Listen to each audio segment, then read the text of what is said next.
Hello everyone, welcome to Program Your Life. So when it comes to an abundance mindset, can you actually change the wiring in your brain to accomplish this? You might be wondering if that's even possible. Well, when it comes down to abundance, really it is coming from your mind. It's coming from your brain, what you perceive out there. What do you see now? Do you see yourself having abundance? Do you see yourself in lack? Do you see yourself in poverty?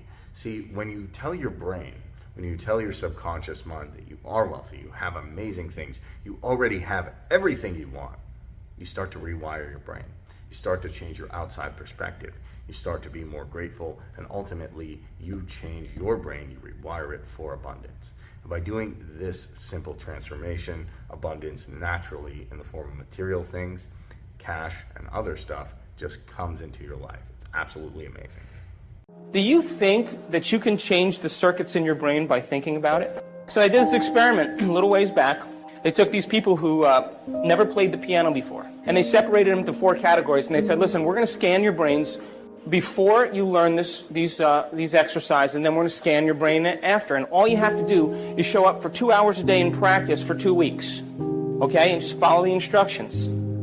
And we're going to hook your brain up to these sophisticated scans, and we're going to see what happens before and after. So they got with these people, and they said, okay, first group, here's the scales and here's the chords. They're one-handed exercises. Practice them over and over again. Keep playing them. So they played every single day, 2 hours a day for 2 weeks. They scanned their brains before, they scanned their brains after.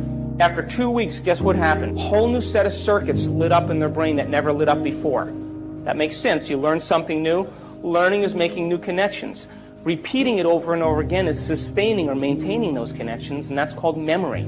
So they memorized what they were doing by physically practicing or personalizing what they learned. Make sense? Standard, simple. They took the second group of people and they said, listen, we want you to play 2 hours a day for 2 weeks. We're going to scan your brain before and after, but you know what we're going to do? We're not going to tell you how to play anything. You just come and do whatever you want. Play whatever you want. So at the end of 2 weeks, guess what happened to them? Nothing. You know why? Because they couldn't remember what they had learned the day before. And they couldn't remember what they played the day before, and they had no structure. They got no instruction and no knowledge to be able to apply it to make some steady circuits. Took the third group of people, they said, listen, don't even show up. Don't even create your day. Same thing. Nothing happens. Last group of people, they said, listen, we want you to come 2 hours a day for 2 weeks. We're going to show you these one-handed exercises. But instead of you physically playing the piano, we want you to mentally rehearse over and over again those exercises. And we know you're going to get tired, so we'll nudge you and we'll keep you awake, but you practice for 2 hours a day and you keep repeating those. At the end of 2 weeks, they rescanned their brain, and guess what happened? Same area of the brain lit up as if they were actually playing the scales. Now, you know what that means? They grew new circuits in their brain just by thinking about it. Just by thinking, just by rehearsing.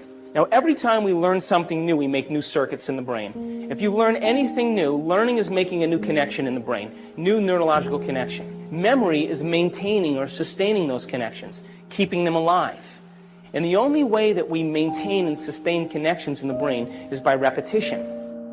Repetition allows the neurons to develop a long-term relationship. So these people, every single day, made it the most important thing.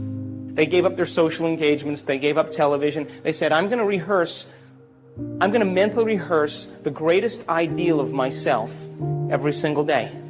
And as long as I keep doing it every day, what's going to happen to those circuits? They're going to light up and become the more sustainable circuits to act as a platform of who they will become in the future. During this process of rehearsal, while they were sitting down rehearsing who they were going to be, just like the piano players, rehearsing over and over again, they had long moments where they lost track of time and space. In other words, they became so involved with what they were doing that when they opened their eyes or they lifted up their eye masks or when they turned the lights on in the room, it was 2 hours later and it only seemed like 5 minutes. They were so involved with what they were doing that they lost the feedback of the body, they lost the feedback from the environment, and they lost track of time. And the moment that that happens, geniuses, that's the moment we walk through the door to the quantum field. And that is the moment, by the way, according to neuroscience, that we repattern and rewire the brain. And by the way, guess what part of the brain is the most active when we do that? frontal lobe, because isn't it true that we're making thought more real than anything else in that moment? And because the frontal lobe is the orchestra leader, it has its connections to the rest of the brain. And what it does is it quiets down the association centers, the thinking centers. It quiets down the motor centers. You don't want to move, you get still. It quiets down the emotional centers. And the only thing that's real is the thought. And when we capture that thought in the frontal lobe, when the frontal lobe captures it, as we hold that thought there, what happens is the rest of the neurons in the brain will pattern and make circuits to capture that thought and reflect it as a footprint of whatever we're focusing on. And when we make new circuits in our brain, by the way, do you think that we'll perceive things that maybe already existed but we never really saw? Do you think that's possible? Do you think that the person who lives practicing being a victim every day gets good at it? Turn that on automatically? Yeah. Is it natural and second nature? And how will they perceive their world based on how they're wired? So if you made new circuits in your brain, do you think you may process or see things in your reality different because now you're wired to see them? Do you accept that? Yeah. So if I put up a picture of a Monet on the screen up here, and I said to you, isn't that a beautiful picture of what Monet painted? You guys would all say, oh yeah, that's beautiful. And then I took the picture down and I said, did you guys know anything about Monet? Do you know that he spent 44 years of his life teaching himself how to see things differently? And he thought that every person was too busy to stop and pay attention to light. And he loved light. He loved the light first thing in the morning, and he loved the light at sunset, at the twilight hour. And he said that the golden light of the twilight hour and the brightness and the opalescent light in the morning actually colored reality. And that he said, if I can capture this in my paintings and make things bright enough and capture light, maybe people will stop and look and see what they never pay attention to.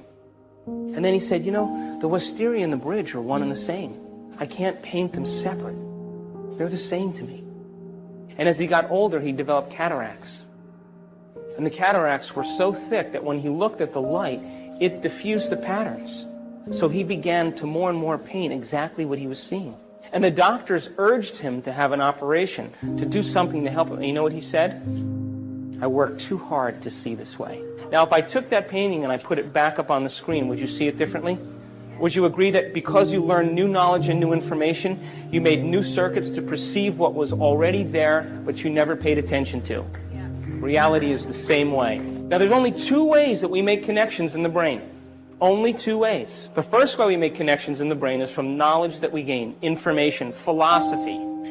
Every time you learn something semantically new, every time you learn a new bit of information, you made a new connection. Could you create a new experience that's going to produce a new sensory feedback to the brain that's going to have a new emotion? And that new emotion then will help you remember that experience better? And so can you picture in the quantum field future experiences that you would like to have that have nothing to do with survival? Yeah. Nothing to do with pain, nothing to do with sexuality, nothing to do with success and power and control, but all those virtues that we secretly hope for, those are the end products of being able to experience something different than survival. But you see, we're so wired for survival that the human being thinks that what's happening out there is more real than what's happening in here. What makes us so unique, geniuses, as human beings, is that when other species are subjected to harsh environmental conditions. Hello and welcome back, everyone. So you can rewire your brain for abundance. Not only is it possible, it's an amazing thing to do. And by doing this, you will start to see things in your life just manifest, just happen. You'll no longer be worried, hey, do I have enough? Can I get enough? Will this thing come? Because waiting for that thing to come, not having it, putting out that desperation to the universe brings that desperation back. And then you always sit there and say, I don't know why I'm not getting what I want. Because you're telling the universe you don't have it already. Right? They have to continuously expose themselves to it over and over again until they start to modify their behavior. And as they start to modify their behavior, after several generations, they may be able to change their genetics and produce a way to acclimate or change as a result of that environmental stimuli. What's that called? Evolution. Right? But that may take thousands of years. Human being doesn't have to do that. Human being, because of the size of the frontal lobe, can change in a year, can modify themselves in a week, can become a different person in a day.